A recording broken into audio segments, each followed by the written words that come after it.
नांदेड जिल्ह्यामध्ये शिवसेनेच्या वतीने महाराष्ट्र राज्याचे मुख्यमंत्री लाडकी बहीण जी आज मागच्या पावसाळी अधिवेशनामध्ये ही योजना जाहीर झाली।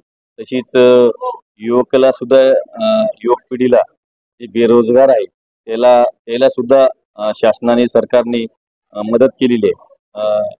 आज जे बैठकला आयोजित केलेली आहे, बैठकीला जिल्हा प्रमुख आणि तालुका प्रमुख, शहर प्रमुख, सर्व जिल्हा महिला अधिकारी यांनी जे छोट्या खाणी मेन मुख्य पदाधिकारीची बैठक आयोजित केलेली आहे आणि बैठकीला सगळ्यांनीच मार्गदर्शन केलं।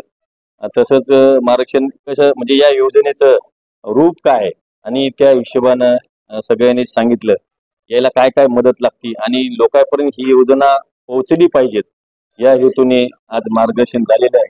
जनतेचा फायदा झाला पाहिजे, जनतेच्या लास्ट टोकापर्यंत ही योजना गेली पाहिजे या हेतूने आज ही बैठक आयोजित केलेली आहे।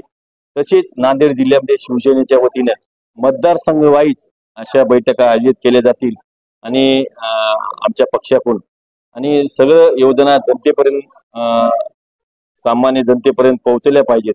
आज एवढ्या चांगल्या योजना दिलेल्या आहेत।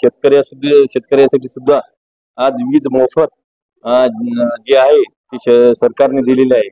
बरेच काही अशा 2-4 योजना आहेत। शिक्षणासाठी सुद्धा मोफत केलेले आहे मुलीसाठी। म्हणजे ही योजना एवढ्या चांगल्या योजना आहेत त्याच्याबद्दल मी महाराष्ट्र राज्याचे मुख्यमंत्री एकनाथभाई शिंदे साहेबांचं आणि उपमुख्यमंत्री फडणवीस साहेबांचं, उपमुख्यमंत्री अजित पवारचं याचं अभिनंदन करतो आणि शुभेच्छा देतो। एवढ्या चांगल्या योजना आज सामान्यच्या जनतेच्या योजना आज जनतेपर्यंत पोहोचण्याच्या ही योजना आज त्याने पावसाळी अधिवेशनामध्ये जाहीर केलेली आहेत।